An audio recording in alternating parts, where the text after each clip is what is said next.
Oh, shoot. Welcome back to the Movie Overload podcast, where we cover 100 films.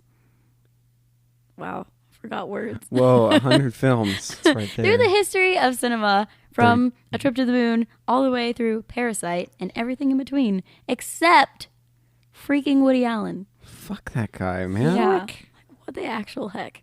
Hate him. Yeah. What a nerd.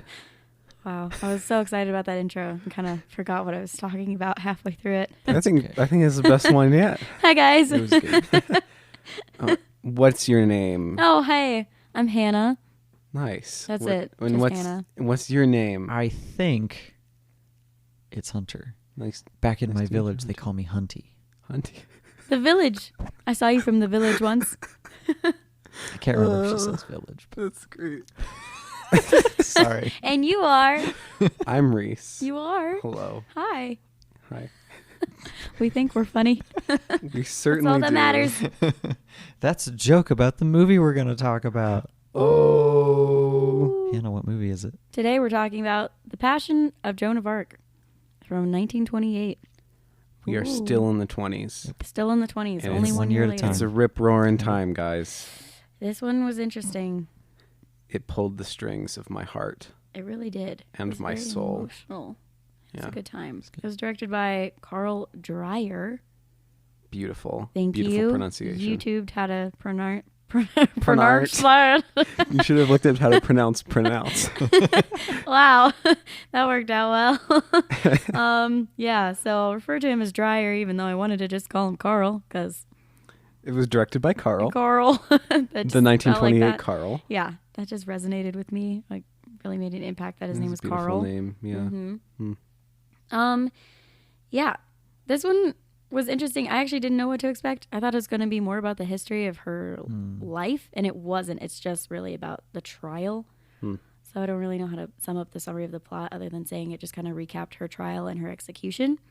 And I think he researched like actual accounts of the trial for like a year before he even made it. Dang. So he was condensing everything. So it's a historic French film. It's also silent. It's a good time. It is a good time. I don't know, actually. It was not a good time, actually. But it's a good film. It is a good film.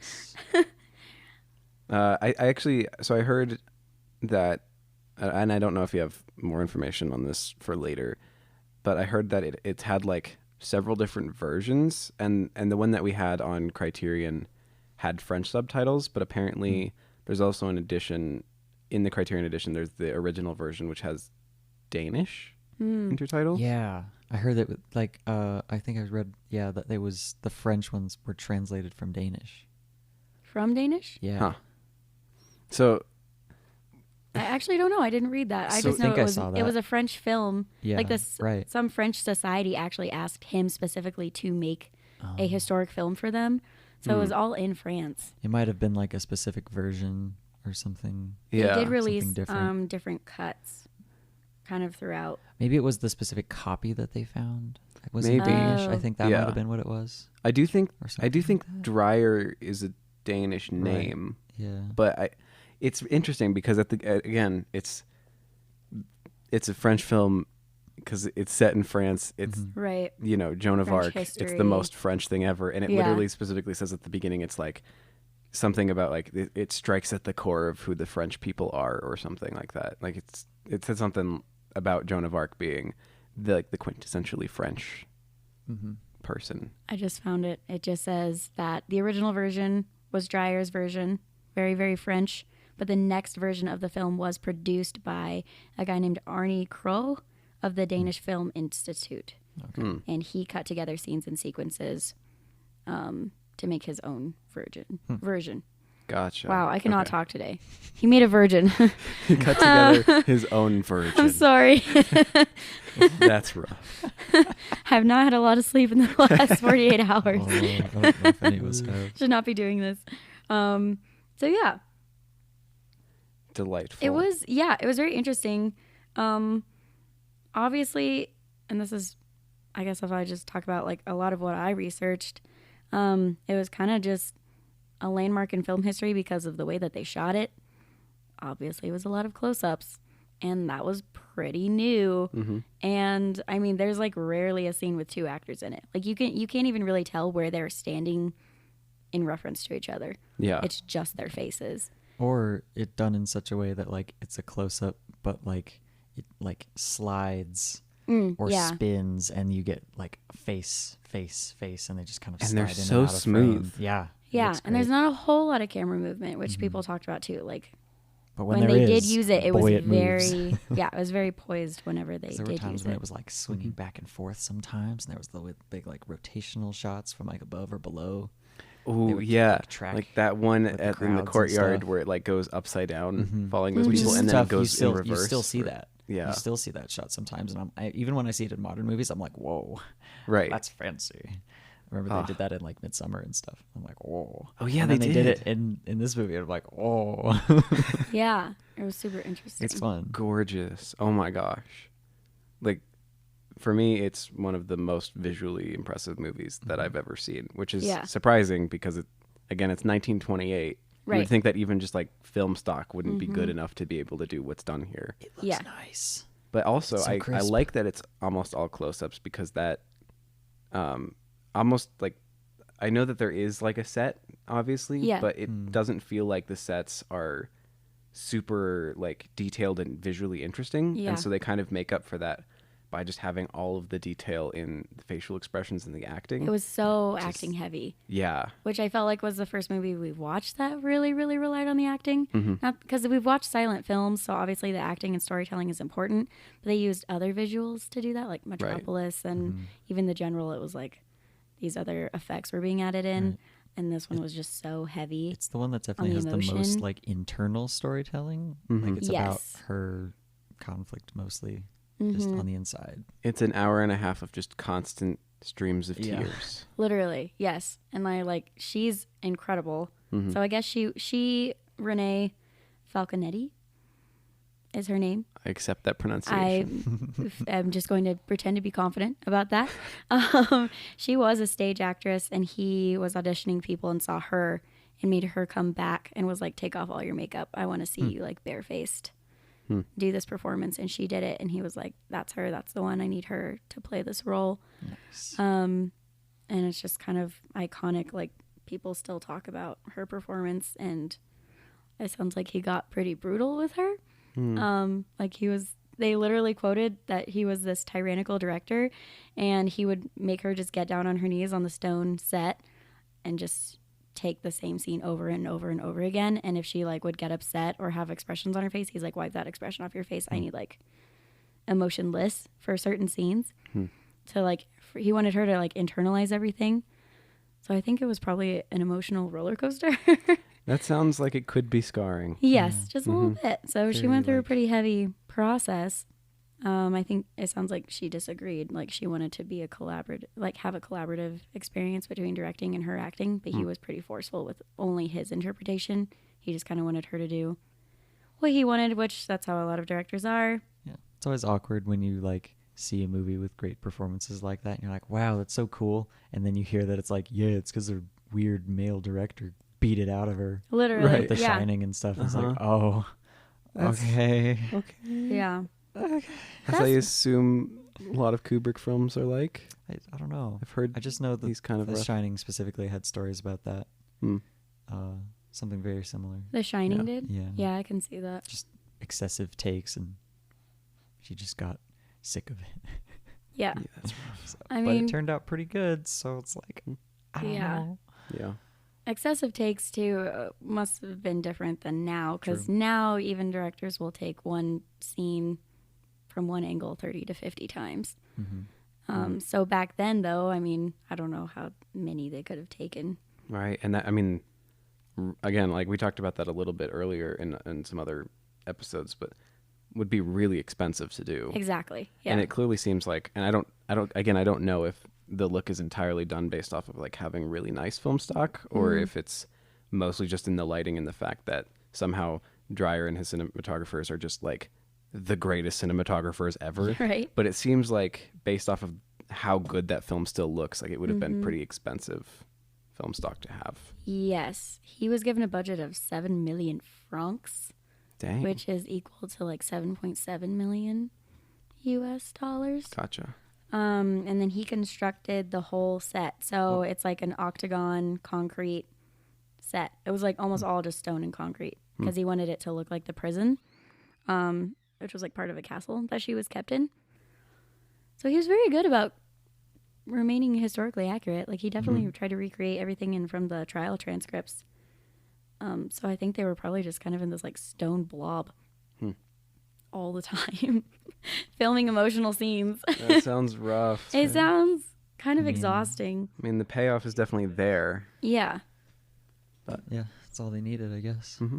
And we talked about on the last episode, the Metropolis one, about kind of the differences between like the realism and the kind of just like fanciful German expressionism or whatever, and how, you know, our modern sensibilities are much more tailored towards the Lady Bird kind of realism. This movie definitely has that to the nth degree. And no surprise, it's a much more emotionally affecting film for me. Yeah. Right. Yeah. I said he was really into contrast with lighting. So the interrogators were always filmed with really, really heavy contrast. And then Joan was always filmed with really soft lighting.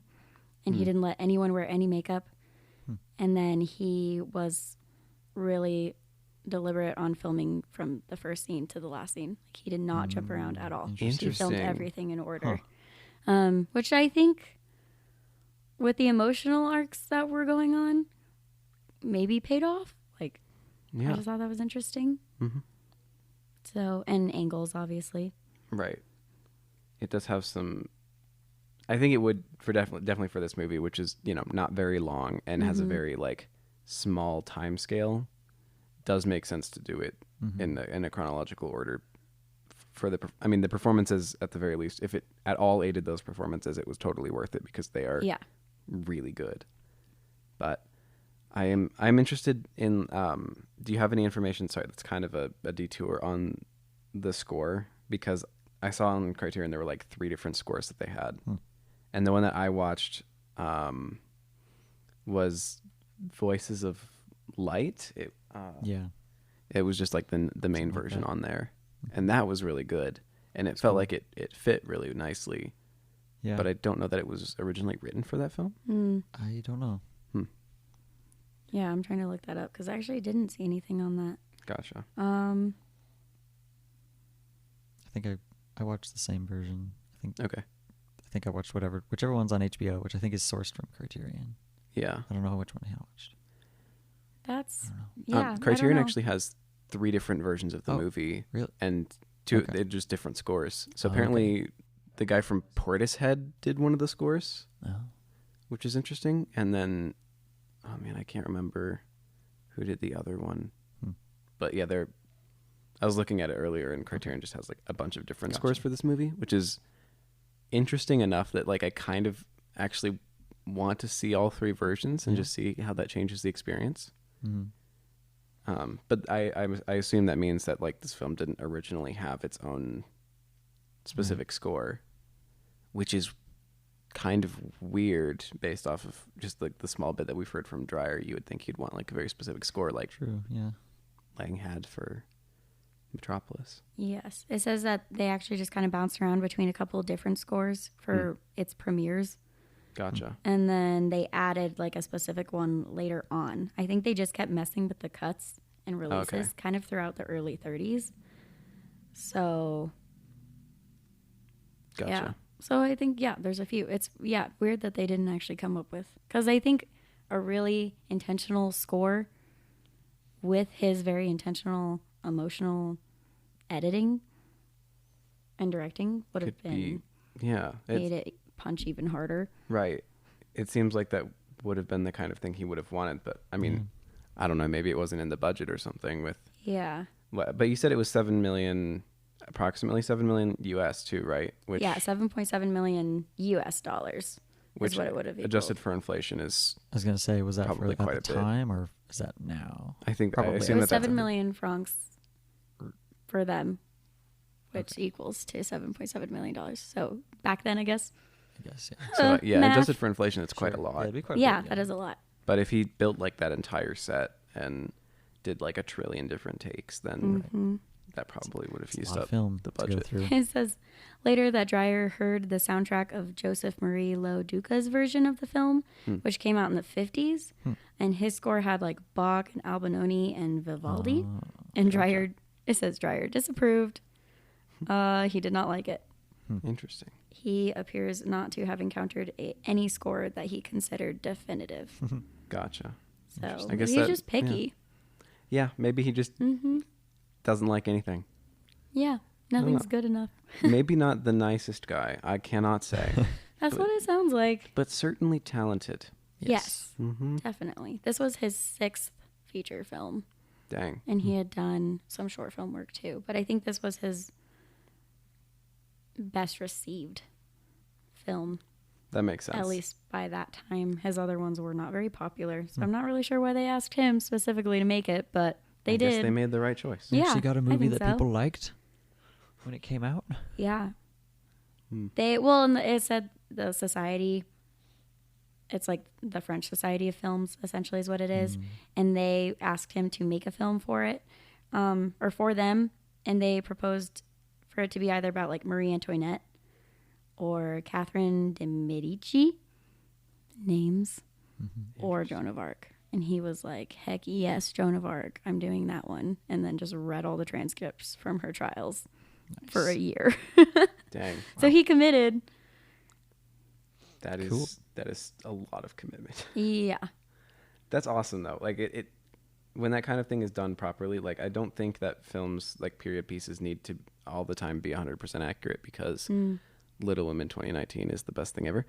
But when they are like just really solidly researched and well done like this, it definitely has a different kind of vibe that can be really impactful. Because like, Yeah.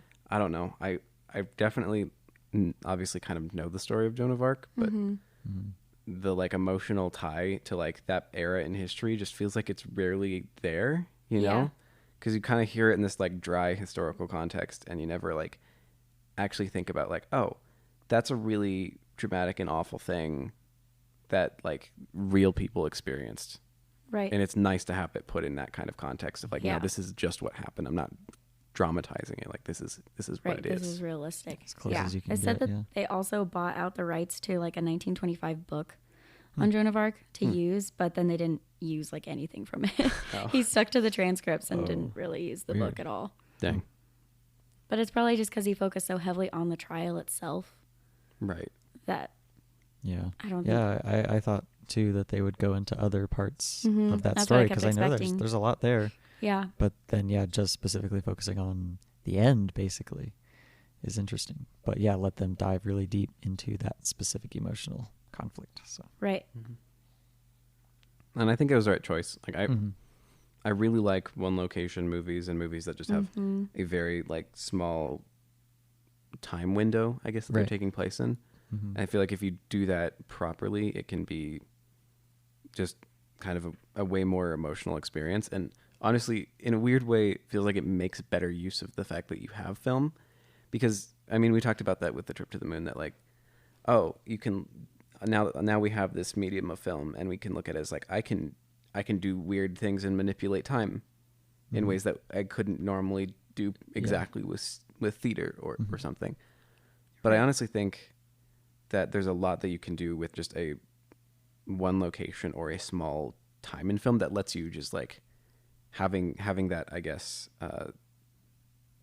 what's the word? Having that kind of strict setting allows you to be way more creative in a bunch of different directions that I honestly just tend to find more interesting because most films don't do that, I guess. So if you're Yeah. doing a film that has a trillion locations in a bunch of different places, that's almost just like the norm enough that you aren't having to like think outside the box.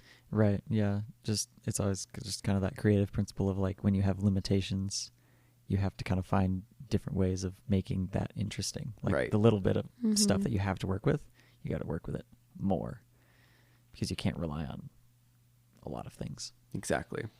And that's also something that I think people talk about in a lot of different mediums. Like I know Jack White of the White Stripes, that's like his core tenet of creativity that he talks about all the time. Like he's like, I could buy a nice guitar, but I only use really crappy guitars and like out of tune pianos and stuff because the limitations of not having something that just plays super nicely forces me to be creative. It's interesting. And, you know, obviously doesn't work for everybody, but he tends to get pretty good results with that. And I do think it's a really interesting way to approach it. He's been okay. He's done okay. Yeah. He's done all right for himself. Kind of diving more into that. Something I was watching, the video I watched on the movie, just talked about how it was kind of the first time in film we saw the use of like emotional contagion, which is just a fancy way of talking about empathy, mostly. And I know that we were seeing more acting, even in Metropolis. Like you get to see his facial expressions and everything, but just the close-ups of her going through all of it, like just how heavy the emotions were. Like that's such an intimate acting performance. And it was, I mean, for acting, like a lot of the styles were still very theater based, which is like big acting. And I think this was kind of one of the first heavy films where it was just up close and personal, and people experienced that emotional depth and empathy with an actor for the first time. Yeah. That's definitely what it made me think when you mentioned like Metropolis and the other stuff we've watched. It's like it is compelling but kind of over the top. Yes. In an effort to sell the point of what they're trying to act out to the camera. But yeah, whereas this allows itself to be a little more subtle about it.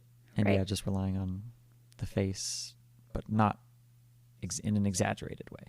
Yeah, it wasn't too dramatized. Yeah. It was pretty dramatic. It was, yeah. But it like, wasn't... It didn't feel like it was over fake. The top. Yes. Yeah. I think she was incredible. And yeah, just even watching her eyes through the whole thing is... But that's all you need in film. When all you can... I mean, especially with all his close-ups, like, that's what you're watching for. And that's just kind of how humans pick up on intimate experiences like that. So I thought it was iconic. Yeah. Yeah. It is. And a lot of people like talking about the shaved head. Yeah. Oh, that's yeah. Interesting. That was... Curious that how was that's there. Commitment. It was short and got shorter. Yeah, exactly. Yeah, it was already short. She was like all on board for it. And it kind of made me think about Les Mis when Anne Hathaway actually like shaved her head for the movie, and everyone was like, "Oh my god, Anne Hathaway shaved her head. She's like such a dedicated actor." And like Renee's over here, 1928. I did it 90 years ago. Exactly. Doing the same I thing. was like, she did it first, and she was So awesome. funny. I don't know. I just think, Amen. again, no costumes, no theatrical performance. It's like you're in a concrete block crying, and Yeah. they shaved your head, and it was awesome. So much dedication. It was just everything. It really like I the reason why I stuck it on this list without ever having seen it is because one, I was looking at movies from the 20s that would be a good fit, but then second, I go on to like the top 250 narrative films on Letterboxd, and that is number 28, and it's got a 4.4, and that's ridiculously up there. So I was like, is it? I wonder if this movie really is in like the top 30 movies of all time. And a lot of times I'll watch those and I'll be like, yeah, intellectually I recognize this is a very good film. But this one, I think more than any of the other ones that I've seen, like even really most of the films on the top of this list, it just, yes, it deserves that spot. Yes. Yeah. It works really well. Oh yeah. It's just as emotionally effective as it is intellectually effective. And that is rare. It's very rare. Like there are a lot of movies I like that I'm like, oh, it's got problems, but like it makes me feel things, or I don't feel anything, but it's really good. Right. And this manages both and does it in a way that is so immersive that you don't feel what would normally be like the awkwardness of silent films for somebody of our generation. It's just not there. Right. Because you don't need that much dialogue when you've got just all of the performances are just so solidly done without words. I liked some of what they did with that too. I don't know if you had more to add to that, but just I still really like seeing the way that they write silent dialogue in movies like this. Like we've noted before, like scenes where dialogue is just kind of implicit, like on both sides. Right. And I like that they did some stuff here too, where it was implicit on one side, where you would just like see one of the guys ask a question and she would answer, and it's like, well, you don't really need to know what the question is if you just know that you would answer that question in a certain way. Yeah. I was like, they didn't do any more than they had to do, and that's not a huge point, but I liked it anyway. Mm-hmm. No, it's really 'Cause interesting. You could put in though. all that Yeah. extraneous detail, but like there's no need for it. So Again, like just another thing that I just really appreciate with certain films is when they are very particular about what they're choosing to let the audience know and what they're assuming the audience can figure out for themselves. yeah, it's If just you strike the context proper clues. balance with that, it will just make your film far more interesting. And that's one thing that I think actually was holding me back a bit on Metropolis. The second watch was like, there's so much dialogue, Yeah. and in a silent film that does actually distract from the pacing yeah, quite a to lot. take a break from the visuals to get to that. So Right. Again, just so interesting. Because, like, with modern film, a movie with less dialogue is a slower movie. In a silent film, a movie with less dialogue is in some ways a faster movie. Yeah, that's true. yeah, it just kind of depends on the emphasis. Yeah, because like we're used to getting both at the same time now. We're used to kind of having to pay attention to both sides of things Right. constantly. Whereas like, yeah, maybe there was more emphasis with silent stuff on making sure the visuals are engaging enough to Right. keep you in just with that. And I don't know if that makes sense. For some I'm reason, just speaking words. yeah. it for some reason brings up Lowry's A Ghost Story a little bit for me, Right. which is, a 70-minute movie. It's really short, but it feels like it's 3 hours. Not in a bad way. There's like almost no dialogue in that movie. It feels very long. It's very slow. It's very drawn out. The visuals are really good, but there's almost no dialogue, and that makes it feel super long. But this movie felt like it was 20 minutes and was 10 minutes longer than A Ghost Story, and had even less dialogue, potentially. Like, pretty comparable. Yeah, but only because A Ghost Story's dialogue is concentrated into kind of long bursts There's like sometimes. There's two that- monologues in that yeah, movie. Right, exactly. Yeah. So maybe they're comparable in like word count. But yeah, in Joan of Arc it's more spread out. And it just, But not too much. yeah, it flows really nicely for what it's doing. And again, I'm just happy that silent films are not hard to get into. Yeah. Surprisingly. They're not. Yeah. It's been fun watching how different they can be too. They just don't have, I guess what I'm trying to say is I expected there to be a lot more difficulty getting into it. Because I mean, I'd enjoyed Chaplin, but I thought it was, because I like slapstick comedy. Right. Pretty much. But I've actually just found that silent films in general, once I've just get into it, like with a lot of other genres of film that I've tried to get into, once I've just seen a few of them, or I'm just like 30 minutes into whatever movie, if it's a good movie, I don't really notice those sort of things as much anymore. Right. Like it just flows naturally. Yeah. And It's probably the same thing that people might experience with like subtitled films now. right. Where it's just like, it's just, if you're not used to that, it's like, of course, it's like, it's different. It'll be hard to get into. But like, if you're used to it, it's like, whatever. It just becomes a natural viewing process. Yeah. And that's kind of the same thing probably with this stuff. It's different, but it's not bad. Right. Like all those people with Parasite. They're like, why would Yeah, Parasite exactly. be the best picture of last year? It's like, you have to read it. It's like, it's not that bad. It's like, well, if you tried, Yeah. like I've gotten a lot of people to start watching subtitled movies, and they're like, oh no, I would never do that. It sucks. Yeah. You have to read it, and yeah. it's boring, man. and you can't I didn't focus on the visuals. I didn't even think about that. Like having Parasite as such a high profile foreign film as like your gateway to foreign film. It is. That's great. yeah. Totally. Because everybody's curious about it. Yeah. Everybody wants to watch it. As they should be. And then eventually they get into it like, oh, This isn't so bad. I didn't even really notice that I was just reading subtitles. Yeah. It becomes natural. You You know just how get to into read. it. Reading, we read fast. Mm-hmm. Yeah. Like, it might feel awkward at first doing it, but it's really not that But bad. we exist on the internet and Mhm. like on Twitter and stuff. So we just, all of us know how to read well enough, or should know how to read well enough that it doesn't. And if you're trying to go quickly, like, you can take in a line at a glance. Mm-hmm. Yeah. Like, it's not bad. So Well, and also, anyway, what was so cool about tangent, I guess. Parasite and the subtitle films? Because, yeah, after watching Parasite, I would be more open to watching movies with subtitles. Mm-hmm. Because it also broke, sorry, but our generation kind of sucks. And, like, we have, and this is me included, have a really bad habit of, like, checking my phone or getting distracted if I Right. put something on the TV or movie. And during Parasite, I, like, didn't touch my You phone have to once. watch Yeah. it. I was yeah. just so engaged. Like, I didn't want to miss a single line. Mhm. It was engaging in a whole different way. Which does make a difference. Yeah, I've definitely I think it noticed was that. great. Like, movies when I'm fully engaged the whole time versus me like breaking it up, looking at my phone. It's Yeah. a very different experience. Oh, yeah. And And it helps. Parasite wrecked me. So Yes. Anyway, As it should. excited for talk- that one. we can talk Yeah. about Parasite in a long time. It's going to be Just, a while. you know, give it 2 years. Yeah. Mhm. We'll We'll get get there. there. Jinx. Anyway, I owe you a soda. You Anyway, really do. Joan.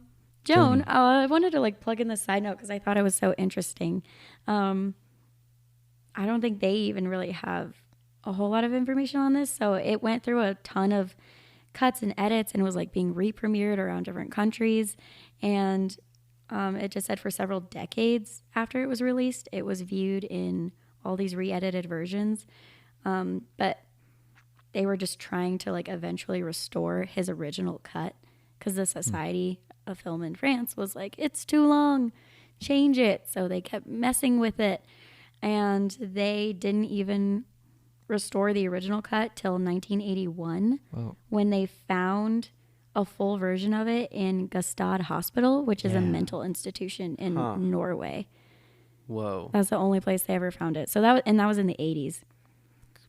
So Crazy. that's when they restored the original, like That's crazy. Dryer's think they make original that cut. note Yeah, about that and one they don't know. I in the don't think they really know how it got there.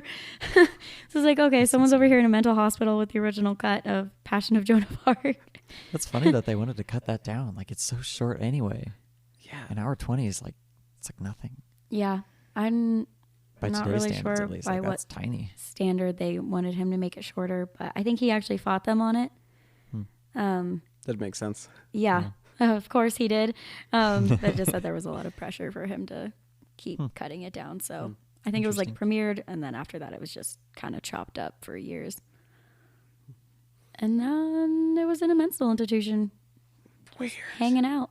I think it's kind of fitting considering how it looked, like with the concrete walls and her Yeah. emotional Yeah. journey through it all. It kind of fits. It does. Yeah. And obviously it must have been like pretty well preserved there Yeah. because it, didn't look like No, it a looked mess great. like Right. those 16 millimeter clips from Like Metropolis. Metropolis, totally. Yeah, no, I thought it looked really good. It was very crisp looking. Hmm. Maybe the reason why they wanted him to cut it down is because they recognized that it was, I think, 1 minute longer than Francis Ha. And so they were like, if it's longer than They were like, Francis "No, Ha, sir. then- I'm going to need you to Hey, you can't take do care of that. this."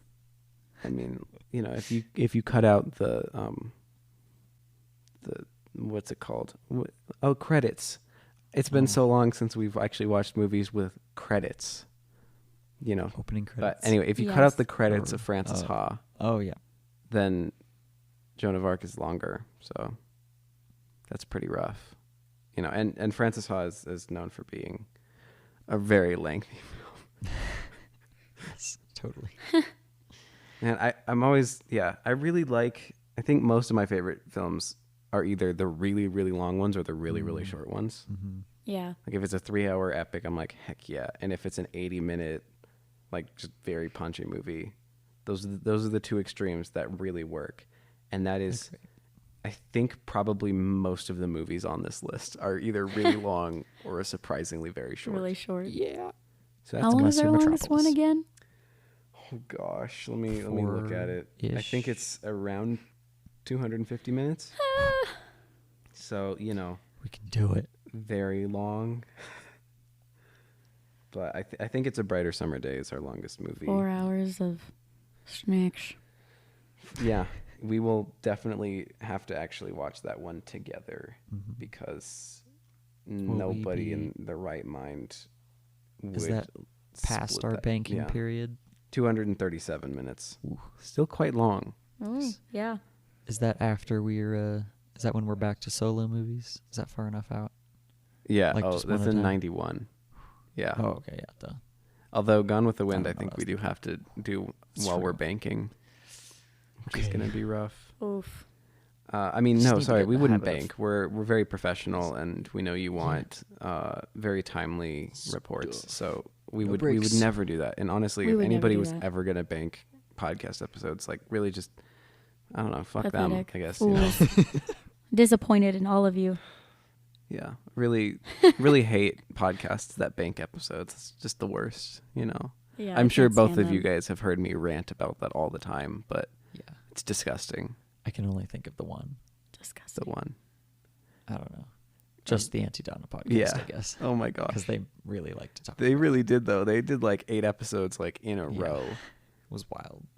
But, if I'm being honest, that was definitely the best era of the Anti-Donna podcast, which would be a controversial statement if anybody listened to that podcast. Sorry. Gosh dang it. Anyway. Good What times. else? Yeah. Well, sorry my report is all over the place. It's not at all. You've got all of the interesting information. Oh, good. You've got all the things. Because I was going to talk a little bit more about Dreyer. I would love that. Because, An interesting dude. yes, for my personal nerdiness, he was a very psychological person. And I think that's interesting. And I'd kind of be interested to see his other films. Also, I can't read. It was his 9th feature film, not his 6th. I'm Gotcha. sorry. I'm sorry. You're fired. I know. I'll just see myself out and go home. Even though I'm home. Anyway. Oh my gosh, now they know where we're recording. We could just break in anytime. Dang it. He was a journalist at first, and then he got into the film industry just as a writer of title cards for other silent films. And he was like, I like this. I'm going to write my own screenplay instead of your title cards. And he did, and made his first movies just with his own budget. But it was like all his themes were like, I think his first one, it said, was a surreal meditation on fear. Like he was really big on like mood and atmosphere and all of his stories. And then he did one, and I kind of want to watch this one.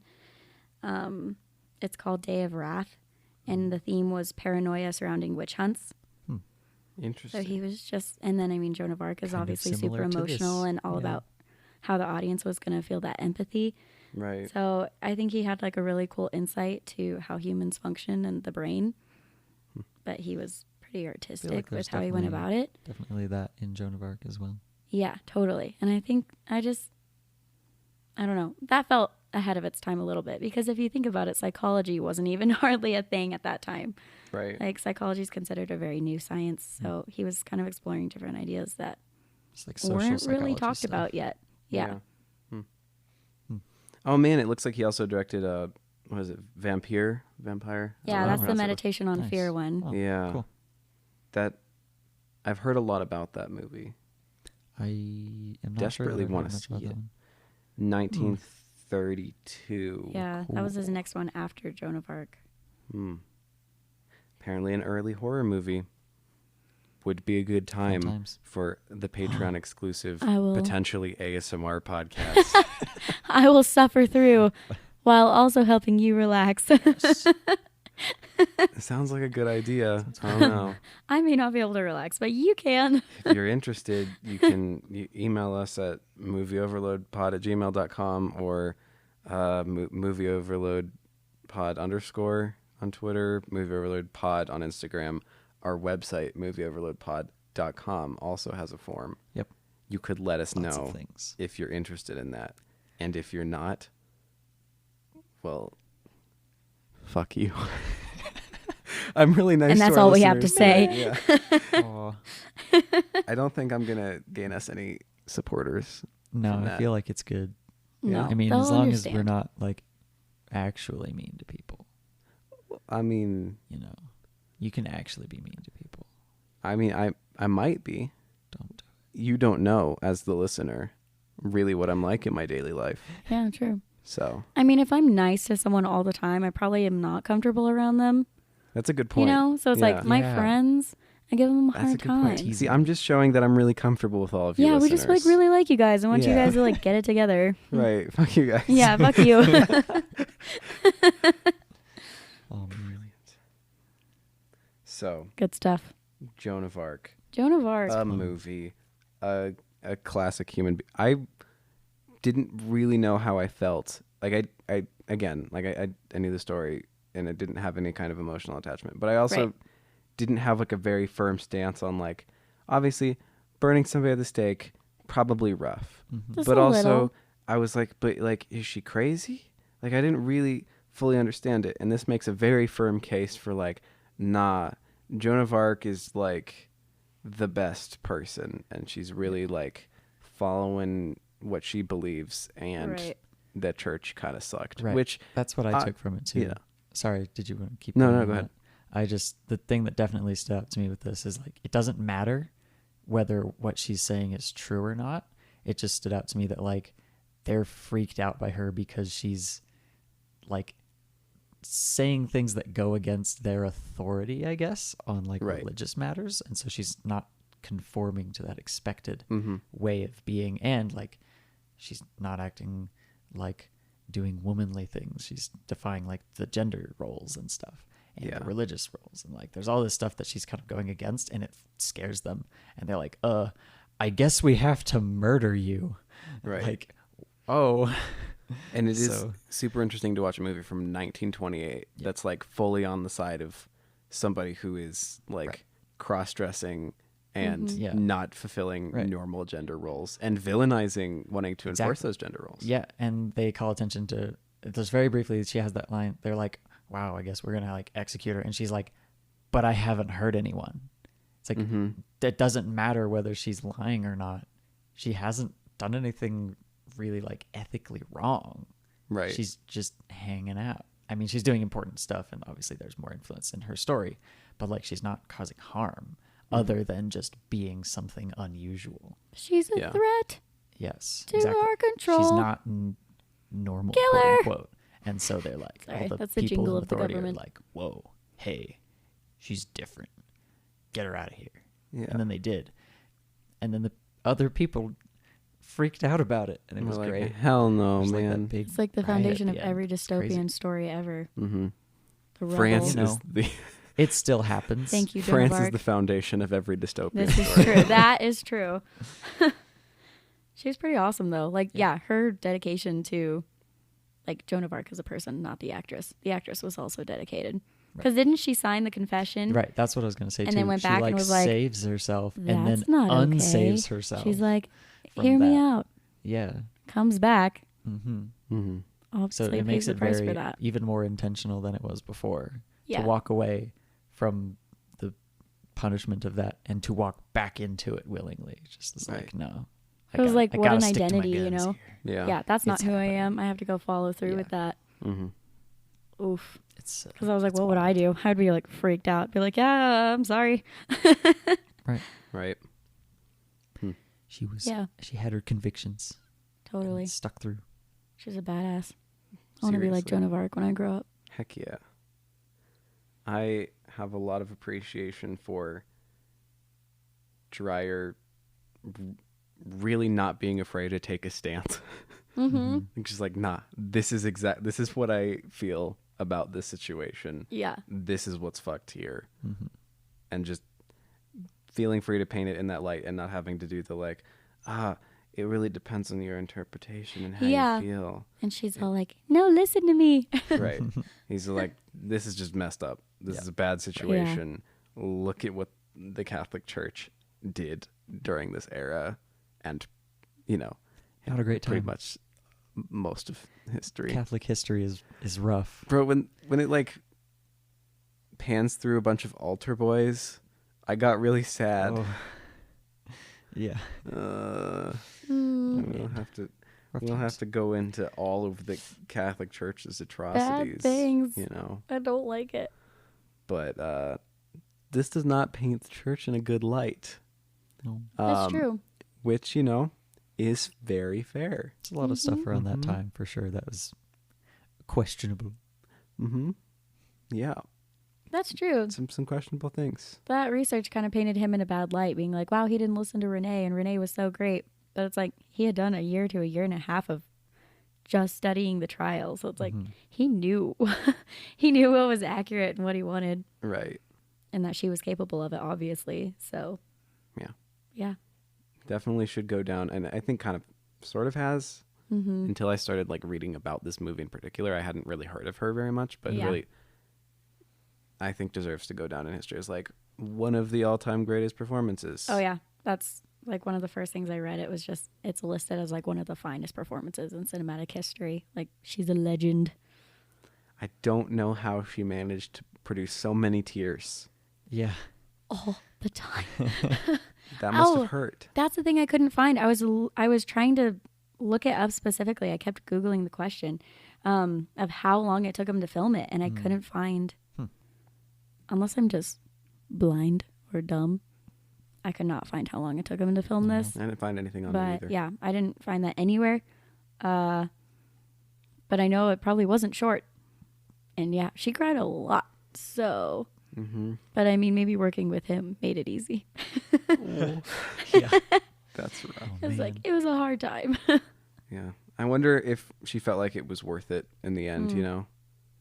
Like being kind of immortalized on screen. Yeah. Because I think that was her only major film role. She's a stage person for sure.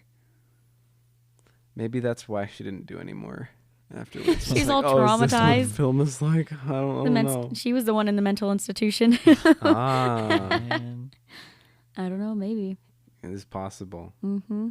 What if Dreyer himself ended up there in Oslo and was just like, I guess I got a film reel with me. I guess I'm crazy. I'll go hang out in Norway. I want there to be some like weird documentary about that, like retracing like where that film reel came back from. And to be honest, that's probably not the kind of story that anybody's gonna like jump at the chance to make a documentary out of. But oh gosh, I want it. It'd be so interesting. I would really watch it. It also said Renee was 35 when she played Joan of Arc, who was supposed to be 19. So I have hope again for my film career. Yeah. That's all good. Also, they started doing Academy Awards the year after. Those started in 1929. So I wonder. Best foreign picture, if that even existed as a category back then. True. That's true. But holy cow, she deserved something. Gosh. Like, Indeed. oh my word. Yep. Okay. This is what I thought, and I wanted to double check myself really fast. So he saw her perform in like a stage comedy and was like, oh. In a comedy. Yeah. He's like, I'm not crazy about her. It's okay. And I guess he saw her the next day and was like, JK, I think you might be able to pull this off. And that's when he was like, can you take off your makeup and act this out for me? And hired her. And then after, she went straight back into light stage comedies. And I think that maybe that was her therapy. Dang. You know, that is interesting, actually. And that is something I feel like we've talked about a few times, maybe off pod, but how comedic actors are usually the ones that can just really nail dramatic roles, even if they're not like... Yeah. Well, I like to think of Sometimes at Adam least. Sandler. I was gonna say we're Adam Sandler and Jim Carrey fans. Yeah. Exactly. That's what I thought of.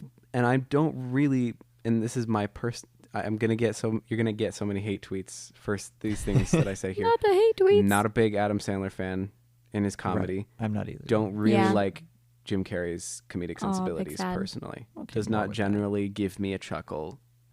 However, both of them have like some of my all-time favorite dramatic performances. That's fair. Adam Sandler in Punch Drunk Love, in Uncut Gems, both brilliant. He's also good in Merowith Stories for sure, I'm but a big fan. is not my favorite performance. Anyway, Punch Drunk Love is like he's a completely different person and he's brilliant in that movie. Jim Carrey in Eternal Sunshine, in The Truman Show, phenomenal. So good. Both of them are just like incredible dramatic actors that generally just do kind of ridiculous comedies that you know Right. don't maybe have the same kind of artistic value. Right. Yeah. And those comedic actors have like pretty heavy dark mental spaces. Like Robin Williams Yeah, is that's a another really one good that's example. like really, Yeah. really, That's great. I mean, dark mental spaces. Jim Carrey, I think, has dealt with a lot of really heavy stuff. And now obviously he's more public about that. But it also says Renee dealt with mental illness and like an eating disorder her whole life. And she actually died of the self-imposed restrictive diet. Yikes. Is how she died. But everyone knew her as this comedic actress. And then she has this one great dramatic role where it all came out. And I just wonder where they make that tie to comedy. Yeah. It's very interesting that that's kind of a theme. Yeah. Yeah. And it does somewhat make me wonder about Will Ferrell. Because he does have like some decent dramatic roles. Yeah. A handful. But then he'll just do the most soulless, crappy comedy of all time. Just like, Oh, Will, are you shortly okay? after. Has anybody checked on you in a while? And, yeah, but like you look at like him in interviews, and he just seems dead inside. That's so I'm sad. curious. Oh. Is that just me? Like I watched the stuff he'll like come on the Tonight Show or something. And it's just Oh. like, are you okay? I don't remember really seeing those. I'm not sure I've seen him. He there. did a little bit for Holmes and Watson, and he just doesn't feel like he's. But it was Holmes and Watson. It was Holmes so- and Watson, so he was probably just dead inside from having made that movie. Potentially, I mean, everybody was dead inside from having to have seen it. He made Elf and then he just spiraled. Yeah. Well, I also really like Stranger Than Fiction is one of my favorite movies of all time, and that's a more dramatic role for him, and Yeah. he pulls it off super well. I have a list of a bunch of movies of like when comedic actors do something dramatic and it's great. Like I mean, I think Ben Stiller has done a bunch of those. Like he's good in Greenberg. He's good in once again Merowitz. He's really good in another one of my favorite movies, The Secret Life of Walter Mitty. Yes. Which kind of fits. Good stuff. Well, yeah, no. He More like serious, I guess. does enough dramatic roles that he's like he's just kind of not exactly a comedic actor, not exactly a dramatic actor. He just kind of does both of them. I can definitely take him seriously in both roles. Whereas watching Jim Carrey in a drama for the first time, it tripped me up really a little trippy. bit. It was really hard, which I think is what he gets frustrated with. He's like, no one takes me seriously. I don't want to be in your like typecast anymore. And then he's like, okay, I'll do Sonic. Yeah, he's like, Sorry, but I'm I still liked funny. Like, I think they enjoy it. They just want more diversity, and I Yeah, for understand. sure. Right. But yeah, Ben Stiller pulls that off very well. I guess Owen Wilson has done some more serious things every once in a while. Marley and Me. It's Marley and different. Me. Mhm. And oh wait, no, we can't mention I was that gonna movie. say, there's never like, mind. oh, Fuck Woody Allen. There's Fuck Woody Allen. I still kind of like that. Wait, which movie? I liked it, and then Is that what it's called? Midnight in Paris. Yeah. Oh, that's I have I- not seen that. I liked it the first time I watched it. The second time I watched it, I just could really feel the Woody Allen coming through, and Yeah. it killed it to me to the extent that I sort of actively don't like that movie, which sucks because it's like, man, if somebody else made that movie Yeah. and it didn't have just the ridiculous, disgusting pretentiousness, then it would have been so fun. I'll have to. Maybe Like if watch it a Baumbach second made time. that movie, it would have been like my favorite movie. There you go. Anyway, I we don't need have to to talk watch about the douchebaggery of Yes. Woody Allen. Woody Allen. Yucky. Gross. So, well, that was a good time. Do we have more topics to discuss as in regards to the Passion of Joan of Arc, or are we ready to wrap it up? That's pretty much it. This one actually I feel like had less information available than A Trip to the Moon when I Dang. researched that. I guess I that feel makes like sense. more people had actually done more research on Trip to the Moon, so I don't know. Just wait till you see my next report. Ew. It might be really small. Ooh. It's okay. Oh, It's boy. kind Yeah, of. I was like, oh, I'm failing. I don't know. It's gonna be. Okay. I just wanted to know how long it took him to film it. And I was Yeah. like looking for that and then watching videos on close-ups and acting. So that was the quality of this report. But It was good. It was I think we good. covered I was very much interesting. enjoyed it, and I would say that this is probably just going to be the most challenging era for finding Yeah. information in general. True. And, from there, when we get to, I don't know, talking about Inception or something, it's like, Right. oh, there's probably Oh, a yeah. lot of information I've about got this. like Oh, yeah. my Blu-ray with like 10 featurettes about the making of. Right. I've seen at least one of those. I will about watch one all of scene, those. which is really fun. Anyway, I'm not going to get carried away into talking about sound- Inception. we should talk about La La Land. Oh, I've watched all Gosling? those featurettes. I love him. Wait, I feel like there's a prominent actor in La La Land who maybe does dramatic and comedic I just roles. feel like can't I remember would his marry name. that person. Ryan? Whoever it would- Ryan? Is it Ryan Gosling? No, I think it's Reynolds. I'd marry him too, but let's go back to Gosling. Anyway, Nice segue. Excellent plug. Hooray. We haven't talked Nice. about Chaplin. Are you okay? No. Or I'm Do you need very do depressed. you need something? you just said before we started that we were going to talk about H.G. Wells, and then we didn't. Yeah. Where's Oh he? yeah. Where's- Disappointed. Well, where's we're H.G. making Wells? too many plugins for ourselves. We got to keep up with all of We these. gotta Anyway. keep up with all of the little baby. They're not even exactly jokes. They're just kind of things. They're just very important topics we need to address Yeah. on the regular. Right. It's in the nature of podcasting. Yes. Fuck Woody Allen. Yes. Ryan Gosling fucks. Exactly. Oh baby. So good. All right, cool beans. Well, thanks for joining us, folks. We already plugged everything earlier, so I'm probably not going to bother again. They know where we are. Don't hate tweet us. That's it. Don't hate tweet us.